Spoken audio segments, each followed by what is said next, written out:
Bienvenue sur le podcast du dirigeant, un caillou dans la chaussure.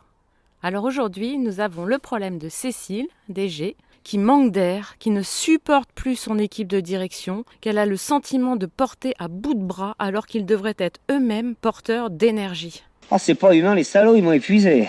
Donnez-nous de l'air, Stéphanie. Je sais pas, Cécile, bonjour, si je vais vous donner de l'air. Mais en tout cas, le manque d'air est très symptomatique de deux éléments. Le premier, c'est sûrement un problème d'espace, de rien. Et le Covid et les visios ont amplifié ce sentiment. C'est-à-dire que vous regardez votre agenda et je suis quasi certaine que de 8h à 19h, vous avez à la minute près intégré dans votre agenda même le quart d'heure pour faire pipi et peut-être même qu'il n'y y ait pas. Parce que nous n'avons pas, en tout cas, pris le temps d'apprendre à organiser notre agenda au regard de ces visioconférences et de ces enchaînements de visio qui sont à distance. Hier, vous allez me dire, c'était la même chose, vous enchaîniez des grosses journées. La grosse différence, c'est qu'hier, vous deviez vous déplacer d'un point A à un point B. Vous preniez une pause pour discuter, pour prendre un café. Vous pouviez vous permettre d'arriver en retard en réunion. Aujourd'hui, c'est plus le cas. Les visios s'enchaînent et vous rappellent à quel point vous êtes déjà en retard pour la prochaine.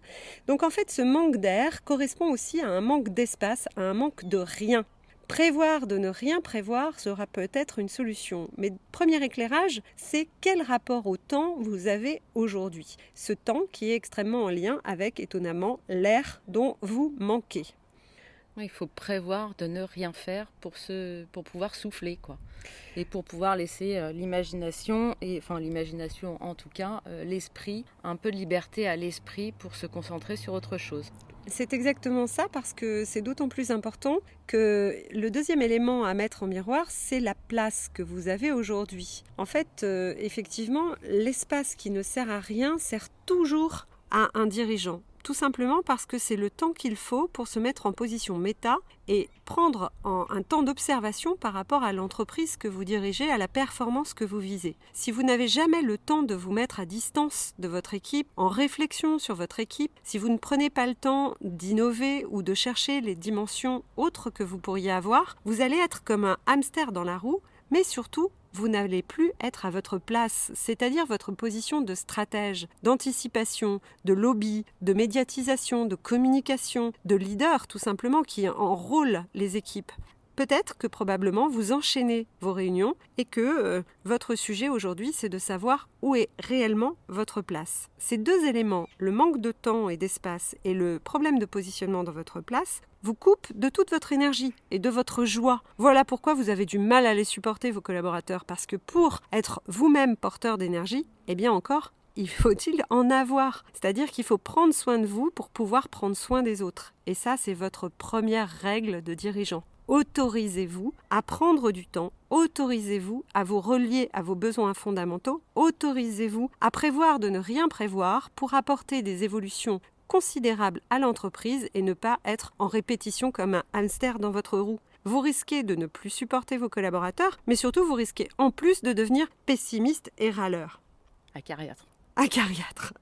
La gestion, donc en petit 1, les 3 tips. Petit 1, commencez par poser sur une feuille, une page blanche, l'ensemble des points que vous faites et des éléments, des sujets que vous avez à traiter en ce moment. Vous listez la totalité des choses que vous avez en cours dans votre tête pour libérer votre charge mentale.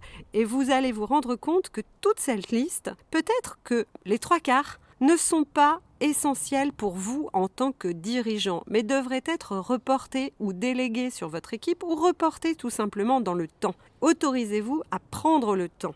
Qu'est-ce qui presse en dehors des autres qui vous pressent? Et si ce n'est vous qui ralentissez le pas, qui va le faire? Apprenez, petit 2, à tirer le frein à main de ce TGV qui va trop vite. Si personne ne ralentit le train, qui va le faire? C'est bien vous, en tant que leader et dirigeant, qui devez prendre le temps de ralentir et gérer les priorités. Donc je ne dis pas qu'il ne faut pas mener les plans d'action tous ensemble, mais simplement autorisez-vous à désobéir et à dire, eh bien non, ce sujet qu'on devait traiter sur le premier trimestre, nous le ferons sur le deuxième ou le troisième. Y aura-t-il mort d'homme? Non, alors que la vôtre de mort possiblement de fatigue et de burn-out. Donc protégez votre temps, votre espace, autorisez-vous à donner un coup de frein et déjà vous verrez que vous reprendrez énormément d'air. Grâce à cela, vous devriez retrouver l'énergie nécessaire pour innover et apporter des choses nouvelles à votre équipe.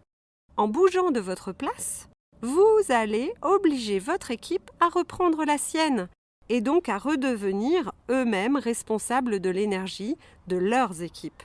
Vous arrêterez de prendre la responsabilité de les tirer à bout de bras et vous leur laisserez la leur à prendre de responsabilité. Voilà Cécile, j'espère que ces angles de réflexion et ces petits tips pourront vous aider à reprendre de l'air et qu'il est peut-être temps de mettre dans votre agenda une marche d'1 heure pendant laquelle vous pourriez passer vos calls. À très bientôt. À bientôt.